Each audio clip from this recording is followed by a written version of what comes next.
নমস্কার বন্ধুরা, একটি সন্তানের জন্ম কেবল একটি সাধারণ শারীরিক প্রক্রিয়া নয়, আধ্যাত্মিক দিক থেকে বিচার করলে এটি হলো একটি পরিবারে এক নতুন দিব্য আত্মার আগমন। প্রতিটি মা বাবারই মনে একটি পরম ইচ্ছা থাকে যে তাদের অনাগত সন্তান যেন অত্যন্ত গুণী, চরিত্রবান, সুস্থ, বুদ্ধিমান এবং সবথেকে বড় কথা, স্বয়ং পরমেশ্বর শ্রীকৃষ্ণের একনিষ্ঠ ভক্ত হয়ে এই পৃথিবীতে জন্মগ্রহণ করে। কিন্তু আজকের এই কলিযুগে চারপাশের পরিবেশ, নেতিবাচক চিন্তাভাবনা এবং আধুনিক জীবনযাত্রার গোলকধাঁধায় পড়ে মনের মতো সুসন্তান বা কৃষ্ণভক্ত সন্তান লাভ করা অনেক মা বাবার কাছেই এক মস্ত বড় চ্যালেঞ্জ হয়ে দাঁড়িয়েছে। সনাতন ধর্মে এবং আমাদের শাস্ত্রের মহান দর্শনে বলা হয়েছে যে, একটি শিশু যখন মায়ের গর্ভে থাকে, তখন থেকেই তার অবচেতন মন চারপাশের পরিবেশ, মায়ের মানসিক চিন্তা, আচার আচরণ এবং শ্রবণের মাধ্যমে নিজের চরিত্র গঠন করতে শুরু করে। গর্ভকাল হলো এমন একটি পরম পবিত্র সময়, যখন মায়ের সামান্য কিছু আধ্যাত্মিক অভ্যাস অনাগত সন্তানের ভাগ্য ও মানসিকতাকে সম্পূর্ণ বদলে দিতে পারে এবং এই উদ্দেশ্যেই শাস্ত্রে গর্ভগীতা পরম মহিমার কথা বর্ণনা করা হয়েছে। আজকের ভিডিওতে আমরা জানব গর্ভাবস্থায় কেমন মানসিকতা রাখা উচিত এবং শ্রীকৃষ্ণের চরণে সমর্পিত এক দিব্য ও তেজস্বী সন্তান লাভ করার সেই পরম গোপন আধ্যাত্মিক চাবিকাঠিগুলো কি, যা আপনার অনাগত শিশুর জীবনকে ধন্য করে তুলবে। নমস্কার, উজান গীতা চ্যানেলে আপনাদের সবাইকে আরও একবার ভক্তিপূর্ণ স্বাগত জানাই। আপনি যদি আপনার অনাগত সন্তানকে স্বয়ং কৃষ্ণের কৃপায় এক পরম ভক্ত ও আদর্শ মানুষ হিসেবে এই পৃথিবীতে নিয়ে আসতে চান, তবে আজকের এই বিশেষ ভিডিওটি বিন্দুমাত্র স্কিপ না করে একদম শেষ পর্যন্ত গভীর মনোযোগ দিয়ে শুনুন। চলুন আর বিন্দুমাত্র দেরি না করে জগতের মা দেবকী ও যশোদার চরণে এবং পরমেশ্বর শ্রীকৃষ্ণের চরণে প্রণাম জানিয়ে আজকের এই পরম পবিত্র আলোচনাটি শুরু করা যাক। পয়েন্ট: গর্ভকালীন সময়ে ইতিবাচক শ্রবণ ও গর্ভগীতার পরম মহিমা। আমাদের সনাতন শাস্ত্রে গর্ভসংস্কারের ওপর অত্যন্ত গভীর জোর দেওয়া হয়েছে, কারণ গর্ভে থাকা শিশুটি মায়ের চোখ দিয়ে বাইরের জগৎকে না দেখলেও মায়ের শ্রবণেন্দ্রিয় এবং অনুভূতির মাধ্যমে বাইরের সমস্ত জ্ঞান ও স্পন্দন নিজের মধ্যে গ্রহণ করতে থাকে। মহাভারতের সেই বিখ্যাত ঘটনা আমরা সবাই জানি, যেখানে সুভদ্রার গর্ভে থাকা অবস্থায় বীর অভিমন্যু তার পিতা অর্জুনের মুখ থেকে চক্রব্যূহ ভেদের কৌশল শ্রবণ করে তা রপ্ত করে নিয়েছিলেন। ঠিক একইভাবে ভক্ত প্রহ্লাদ যখন তার মায়ের গর্ভে ছিলেন, তখন দেবর্ষি নারদের মুখ থেকে পরমেশ্বর নারায়ণের লীলা ও মহিমা শ্রবণ করার ফলেই তিনি জন্ম থেকেই এক পরম ভক্ত হিসেবে আত্মপ্রকাশ করেছিলেন। এই কারণেই গর্ভাবস্থায় মায়ের প্রতিদিন নিয়ম করে গর্ভগীতা শ্রবণ করা বা পাঠ করা অত্যন্ত জরুরি, যা স্বয়ং শ্রীকৃষ্ণ এবং অর্জুনের মধ্যকার এক পরম পবিত্র আধ্যাত্মিক কথোপকথন। গর্ভগীতা শ্রবণ করলে মায়ের মন থেকে সমস্ত রকম ভয়, উৎকণ্ঠা, শারীরিক কষ্ট ও নেতিবাচক চিন্তা এক নিমেষে দূর হয়ে যায় এবং গর্ভস্থ শিশুর অবচেতন মনে এক দিব্য সাত্ত্বিক সংস্কারের জন্ম হয়। যখন প্রতিদিন ঘরের মধ্যে গীতার শ্লোক, শ্রীকৃষ্ণের মধুর নাম সংকীর্তন এবং আধ্যাত্মিক বাণী ধ্বনিত হতে থাকে, তখন অনাগত শিশুর মস্তিষ্ক ও অন্তরের বিকাশ অত্যন্ত ইতিবাচক ও পবিত্র উপায়ে সম্পন্ন হয়। কলিযুগের সমস্ত রকম নেতিবাচক তরঙ্গের হাত থেকে গর্ভস্থ শিশুকে রক্ষা করার জন্য ভগবানের বাণীর এই পবিত্র সুর একটি সুরক্ষাকবচ বা ঢাল হিসেবে কাজ করে। তাই হীনমন্যতা, ভয় বা ফালতু বিনোদনের পেছনে সময় নষ্ট না করে প্রতিদিন সকাল ও সন্ধ্যায় পরম শান্তিতে শ্রীকৃষ্ণের চরণে মন স্থির করে গর্ভগীতা ও ভগবানের অমৃত কথা শ্রবণ করুন, কারণ এই পবিত্র শব্দতরঙ্গই আপনার সন্তানকে এক পরম কৃষ্ণভক্ত ও তেজস্বী আত্মা হিসেবে গড়ে তুলবে। পয়েন্ট 1: মায়ের মানসিক পবিত্রতা, শান্ত ভাব এবং ক্রোধ বর্জন।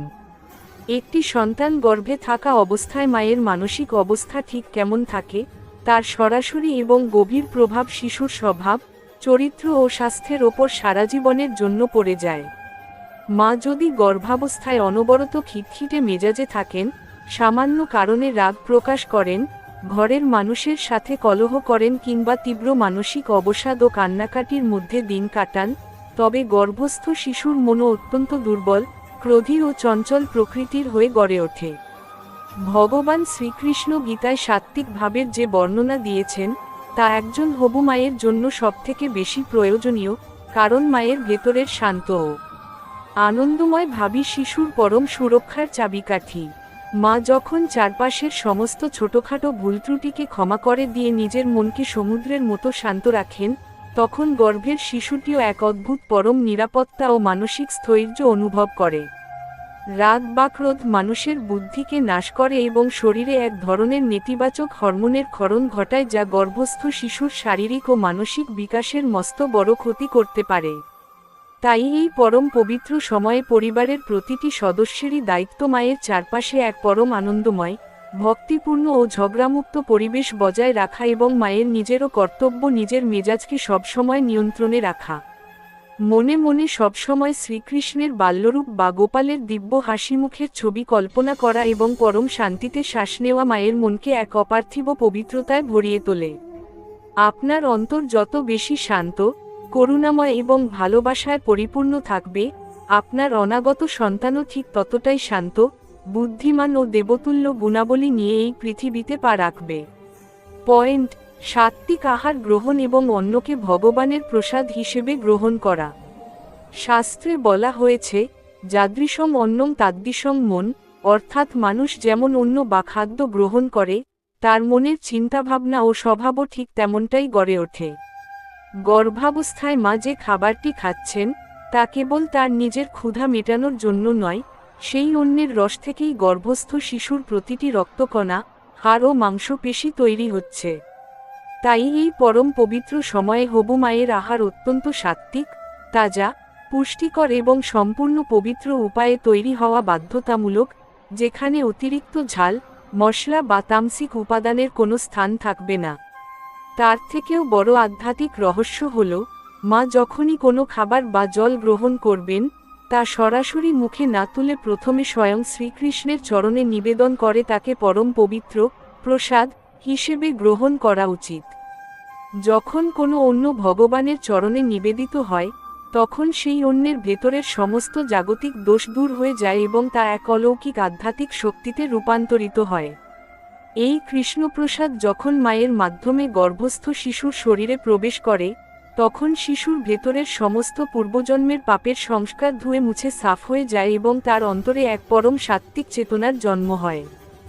অসৎ উপায়ে অর্জিত অর্থ দিয়ে কেনা খাবার বা হিংসাত্মক মনোভাব নিয়ে তৈরি করা খাবার গর্ভাবস্থায় সম্পূর্ণ বর্জন করা উচিত, কারণ তা শিশুর মনের পবিত্রতাকে নষ্ট করে দিতে পারে। তাই প্রতিদিন পরম আনন্দে ভগবানের নাম স্মরণ করতে করতে পবিত্র মনে রান্না করুন এবং শ্রীকৃষ্ণের প্রসাদ ভক্ষণ করুন, কারণ এই সাত্ত্বিক আহারই আপনার সন্তানকে ভেতর থেকে পরম সুস্থ, পুণ্যবান এবং কৃষ্ণগতপ্রাণ করে তুলবে। পয়েন্ট: শ্রীকৃষ্ণের চরণে পূর্ণ শরণাগতি এবং নিঃস্বার্থ প্রার্থনা। গর্ভাবস্থার এই দীর্ঘ 9টি মাসের যাত্রাপথে একজন মায়ের মনে হরেক রকমের অজানা ভয়, শারীরিক কষ্টের আতঙ্ক এবং অনাগত সন্তানের সুরক্ষাকে নিয়ে তীব্র দুশ্চিন্তা দানা বাঁধতে পারে। এই সমস্ত মানসিক অস্থিরতা ও ভয়কে জয় করার অন্তিম এবং সবথেকে শক্তিশালী উপায় হল স্বয়ং জগন্নাথ পরমেশ্বর শ্রীকৃষ্ণের চরণে নিজের এবং নিজের অনাগত সন্তানের জীবনকে সম্পূর্ণভাবে সমর্পণ করে দেওয়া। শ্রীকৃষ্ণ গীতায় অর্জুনকে অভয় দিয়ে বলেছিলেন যে, আমার ভক্তের কোনোদিন কোনো বিনাশ হয় না এবং যে আমার শরণে আসে, তার সমস্ত যোগক্ষেমের দায়িত্ব আমি নিজে বহন করি।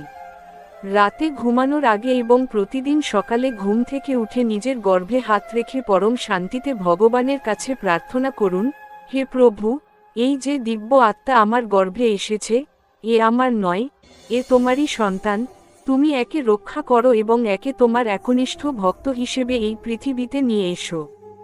যখন একজন মা নিজের সমস্ত অহংকার ও দুশ্চিন্তা ত্যাগ করে কৃষ্ণের চরণে এইরকম নিঃস্বার্থ সমর্পণ করেন, তখন স্বয়ং নারায়ণ সেই মায়ের গর্ভকে এবং শিশুকে নিজের সুদর্শন চক্র দিয়ে রক্ষা করেন। কোনো বাহ্যিক ডাক্তার বা ঔষধের থেকেও ভগবানের এই দৈব কৃপা ও মায়ের প্রার্থনার শক্তি হাজার গুণ বেশি শক্তিশালী, যা একটি শিশুর ভাগ্যকে এক উজ্জ্বল নক্ষত্রের মতো সুন্দর করে গড়ে তুলতে পারে। এই পরম শরণাগতিই হবু মায়ের মনকে সমস্ত রকম ডিপ্রেশন ও ভয় থেকে মুক্ত করে এক অলৌকিক আত্মবিশ্বাস প্রদান করে, যা সংসারের বুকে এক পরম সুখের আবহ তৈরি করে। তাই দুশ্চিন্তার সমস্ত বোঝা কৃষ্ণের চরণে সঁপে দিয়ে নিশ্চিন্ত ও আনন্দময় থাকুন, কারণ ঈশ্বরের নিখুঁত সুরক্ষায় আপনার অনাগত সন্তান এক পরম দিব্য রূপ ধারণ করতে চলেছে। পয়েন্ট: গর্ভস্থ শিশুর সাথে মধুর কথোপকথন এবং মাতৃহৃদয়ের টান।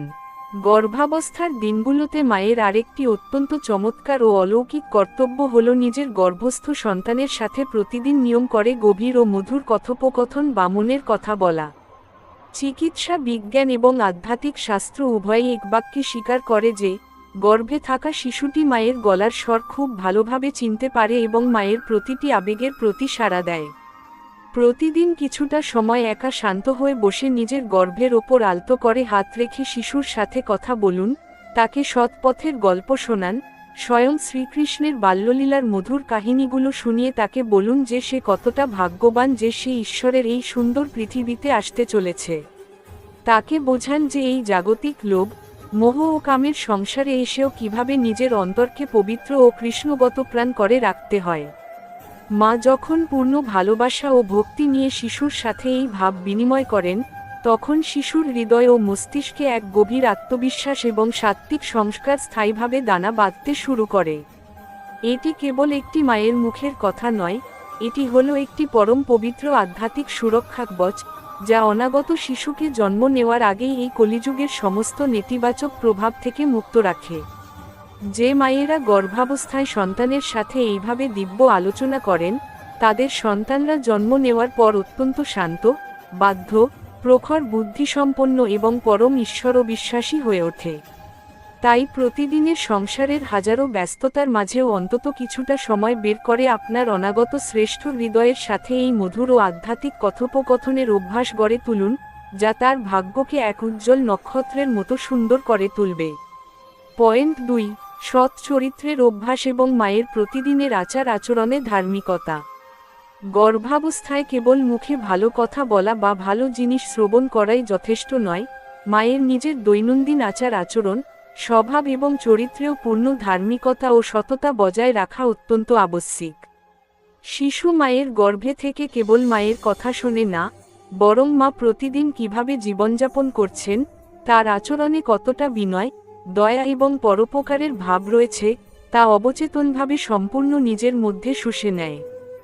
এই বিশেষ সময়ে মায়ের জীবনে কোনো প্রকার পরনিন্দা, পরচর্চা, মিথ্যা কথা বলা, কারো প্রতি হিংসা প্রকাশ করা বা কোনো অসৎ উপায়ে কাজ হাসিল করার মানসিকতা সম্পূর্ণ বর্জন করা উচিত। শ্রীকৃষ্ণ গীতায় দৈবী সম্পদের যে বর্ণনা দিয়েছেন, যেমন সত্য, অহিংসা, ক্ষমা, তেজ, শৌচ, এই সমস্ত গুণাবলী একজন হবু মায়ের নিজের আচরণের মাধ্যমে ফুটিয়ে তুলতে হবে। আপনি যদি চান আপনার সন্তান অত্যন্ত দয়ালু, পরোপকারী এবং পরম কৃষ্ণভক্ত হোক, তবে সবার আগে আপনাকে নিজের জীবনে সেই গুণের বীজ বপন করতে হবে। প্রতিদিন সকালে উঠে গুরুজনদের প্রণাম করা, জীবসেবা করা, পাখিদের অন্ন দেওয়া এবং ঘরের প্রতিটি মানুষের সাথে অত্যন্ত মধুর ও নম্র ভাষায় কথা বলার অভ্যাস গড়ে তুলুন। মা যখন নিজে একটি জীবন্ত আদর্শ চরিত্র হিসেবে এই 9টি মাস অতিবাহিত করেন, তখন গর্ভস্থ শিশুটি জন্ম থেকে সেই সমস্ত দৈব গুণের অধিকারী হয়ে এই পৃথিবীতে পা রাখে। আপনার এই সুন্দর ও পবিত্র আচার আচরণই আপনার অনাগত সন্তানের জীবনের আসল বুনিয়াদ বা ভিত্তি স্থাপন করবে, যা তাকে ভবিষ্যতে একজন শ্রেষ্ঠ মানুষ হিসেবে সমাজে প্রতিষ্ঠিত হতে সাহায্য করবে। পয়েন্ট: ঈশ্বরের চরণে নিষ্কাম প্রার্থনা এবং অনাগত জীবনের পরম মঙ্গল কামনা। গর্ভাবস্থার এই অন্তিম লগ্নে বা দীর্ঘ যাত্রাপথের শেষ রহস্যটি লুকিয়ে আছে মায়ের এক পরম নিষ্কাম ও নিঃস্বার্থ প্রার্থনার শক্তির মধ্যে, যা যেকোনো জাগতিক শক্তির চেয়ে হাজার গুণ বেশি শক্তিশালী। অনেক সময় মানুষ ভগবানের কাছে প্রার্থনা করার সময় কেবল সন্তানের সুন্দর রূপ, ধন সম্পদ বা দুনিয়াবী সাফল্যের কথাই বেশি করে চেয়ে বসে, কিন্তু শ্রীমদ্ভগবদ্ গীতায় শ্রীকৃষ্ণ আমাদের শিখিয়েছেন যে জাগতিক সমস্ত কিছুই ক্ষণস্থায়ী এবং একমাত্র ঈশ্বরের ভক্তি ও সাত্ত্বিক বুদ্ধিই মানুষের জীবনের চিরন্তন সম্পদ। তাই একজন হবু মায়ের আসল প্রার্থনা হওয়া উচিত অত্যন্ত নিষ্কাম, যেখানে তিনি ভগবানের কাছে বলবেন, হে শ্রীকৃষ্ণ, আমার এই গর্ভে যে সন্তানটি বড় হচ্ছে, তার ইহলৌকিক রূপ বা ধন সম্পদ যাই হোক না কেন, তুমি তাকে কেবল একটি শুদ্ধ অন্তরের সাত্ত্বিক বুদ্ধি এবং তোমার চরণে অটল ভক্তি প্রদান করো। মা যখন নিজের সমস্ত ব্যক্তিগত চাওয়া পাওয়া এবং অহংকার ত্যাগ করে কৃষ্ণের চরণে এইরকম এক পরম পবিত্র ও সমর্পিত প্রার্থনা জানান, তখন স্বয়ং পরমেশ্বর সেই অনাগত শিশুর জীবনের সমস্ত অমঙ্গল ও নেতিবাচক গ্রহ নক্ষত্রের দোষ নিজের করুণায় খণ্ডন করে দেন। এই নিষ্কাম প্রার্থনা মায়ের মনকে এক অপার্থিব হালকা ভাব ও স্বর্গীয় শান্তিতে ভরিয়ে তোলে, যার ফলে প্রসবকালীন সমস্ত ভয় বা শারীরিক কষ্ট এক নিমেষে উধাও হয়ে যায়। পরমেশ্বরের চরণে অনাগত সন্তানের এই সম্পূর্ণ আত্মনিবেদনই একটি পরিবারে এক পরম কৃষ্ণ ভক্ত, ধার্মিক এবং সমাজ কল্যাণকর এক দিব্য আত্মার আগমন নিশ্চিত করে, যা এই দুর্লভ মানব জন্ম ও মাতৃত্বের আসল রহস্য ও পরম সার্থকতা। আউটরো বা সমাপ্তি এন্ডিং। তাই আমার পরম প্রিয় দর্শক বন্ধুরা, বিশেষ করে আমার হবু মায়েরা এবং পরিবারের সদস্যরা, আজ আমরা শ্রীমদ্ভগবদ্ গীতার আলোয় এবং গর্ভসংস্কারের পরম শাস্ত্রীয় নিয়মের মাধ্যমে গর্ভাবস্থায় কৃষ্ণভক্তি ও সুসন্তান লাভের যে 10টি পরম আধ্যাত্মিক আলোচনা করলাম, তা কেবল শোনার জন্য নয়, আজ এই মুহূর্ত থেকেই নিজের বাস্তব জীবনে পালন করার একটি দৃঢ় সংকল্প নিন। মনের সমস্ত ভয়, রাগ, কটু কথা এবং অহেতুক দুশ্চিন্তা চিরতরে ত্যাগ করে প্রতিদিনের নির্ধারিত সময়টুকুকে ঈশ্বরের আরাধনা, সাত্ত্বিক আহার এবং গর্ভগীতা শ্রবণে ব্রতী করুন। স্বয়ং পরমেশ্বর ভগবানের নিখুঁত বিধানের ওপর এবং তার পরম করুণার ওপর পূর্ণ বিশ্বাস রাখুন এবং প্রতিদিন নিজের অনাগত সন্তানের মঙ্গলের জন্য শ্রীকৃষ্ণের মধুর নাম সংকীর্তন করুন। মনে রাখবেন, মায়ের মনের ভাব যদি পবিত্র, শান্ত, সৎ এবং সমর্পিত হয়, তবে বর্তমান পরিস্থিতি চারপাশের যতই কঠিন হোক না কেন, শ্রীকৃষ্ণের কৃপায় আপনার ঘরে এক পরম তেজস্বী, গুণবান ও কৃষ্ণভক্ত সন্তানের আগমন হতে বাধ্য। আজকের এই পরম পবিত্র, দীর্ঘ ও অনুপ্রেরণামূলক বাণীটি আপনার মনের ভেতরের ভয়কে কতটা হালকা করল এবং আপনার কেমন লাগলো, তা নিচে কমেন্ট বক্সে আপনার মূল্যবান মতামতটি অবশ্যই লিখে জানাবেন। আজকের এই বিশেষ ভিডিওটি যদি কোনো হবু মায়ের মনের শান্তি ফিরিয়ে আনতে বা কোনো পরিবারে আশার আলো জ্বালাতে সামান্যতম সাহায্য করে থাকে, তবে একটি লাইক দিয়ে আমাদের এই ক্ষুদ্র আধ্যাত্মিক প্রচেষ্টাকে উৎসাহিত করবেন। আপনার বন্ধু, আত্মীয় এবং চারপাশের যে সমস্ত পরিবারে নতুন অতিথির আগমন হতে চলেছে, তাদের সবার জীবন ও সন্তানকে সুন্দর ও দুশ্চিন্তা মুক্ত করে তুলতে এই ভিডিওটি সবার সাথে এখনই বেশি বেশি শেয়ার করে দিন। আর শ্রীমদ্ভগবদ্ গীতার এমন সুন্দর সুন্দর, জীবন বদলে দেওয়া আধ্যাত্মিক অমৃত বাণী নিয়মিত বাংলায় শুনতে আমাদের এই সুন্দর আধ্যাত্মিক পরিবারে এখনই যুক্ত হয়ে যান। আর বিন্দুমাত্র দেরি না করে আমাদের চ্যানেল উজান গীতা কে এখনই সাবস্ক্রাইব করে পাশে থাকা বেল আইকনটি অল প্রেস করে রাখুন, যাতে পরবর্তী কোনো গুরুত্বপূর্ণ ভিডিও আপনার মিস না হয়। খুব তাড়াতাড়ি দেখা হচ্ছে পরবর্তী একটি অত্যন্ত অনুপ্রেরণামূলক ও আধ্যাত্মিক ভিডিওর সাথে, যা আপনার জীবনকে এক নতুন আলোর দিশা দেখাবে। ততক্ষণ পর্যন্ত সবাই ভালো থাকুন, সুস্থ থাকুন, সব সময় পজিটিভ চিন্তা করুন এবং ভগবানের মধুর স্মরণে থাকুন। পরমেশ্বর শ্রীকৃষ্ণ আপনাদের সবার মঙ্গল করুন এবং সমস্ত হবু মায়ের কোল এক পরম কৃষ্ণভক্ত সুসন্তানে আলো করে তুলুন। হরে কৃষ্ণ, রাধে রাধে।